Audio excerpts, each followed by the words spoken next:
Since March 2020, the lives of millions of Australians have been severely impacted. Jobs have been lost, families have been torn apart, and travel has been completely put on pause. COVID-19 has been a medical nightmare that no one saw coming, and we are only just recovering from as a community. So what if I told you that the next major global pandemic may involve an antibiotic superbug that we've been warned about since 1945?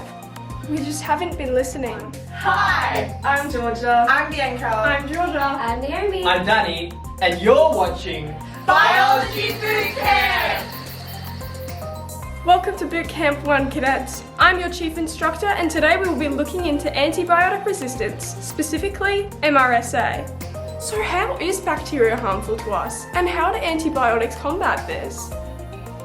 Bacteria are unicellular organisms found on almost everywhere on Earth. Certain species of bacteria thrive under extreme conditions, such as volcanoes, deserts, and even the human gastrointestinal tract. To humans, bacteria can either be harmful or helpful. Microorganisms such as probiotics, which can be found in yogurt, can be beneficial to your overall health. However, when compromised with harmful pathogens, bacterial infections can cause issues ranging from the common cold to, death. Symptoms of these infections can include persistent fevers, skin swelling, and difficulty breathing. Ouch. So, what do you do if you get a bacterial infection?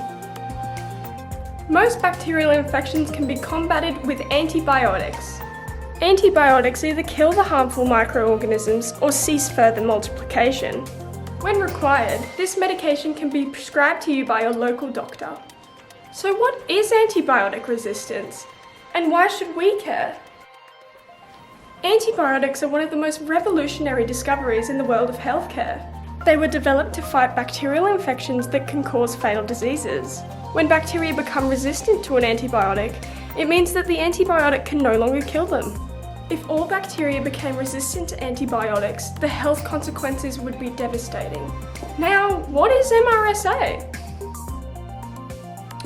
Methicillin-resistant Staphylococcus aureus is a life-threatening bacterial infection with a 40% mortality rate.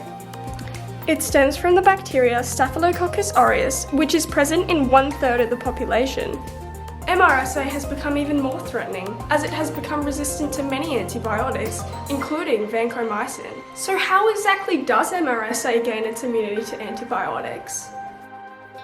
Well, the bacteria Staphylococcus aureus releases an enzyme called beta-lactamase, otherwise known as penicillinase.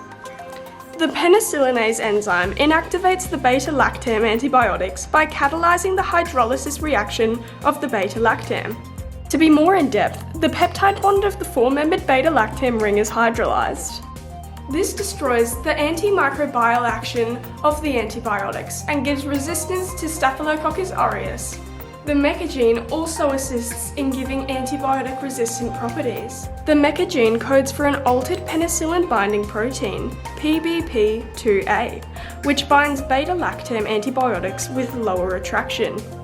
This ultimately results in the rise of resistance to this group of antibiotic agents. Staphylococcal resistance to methicillin occurs when an isolate produces an altered penicillin-binding protein, PBP2A, which is encoded by the MECA gene.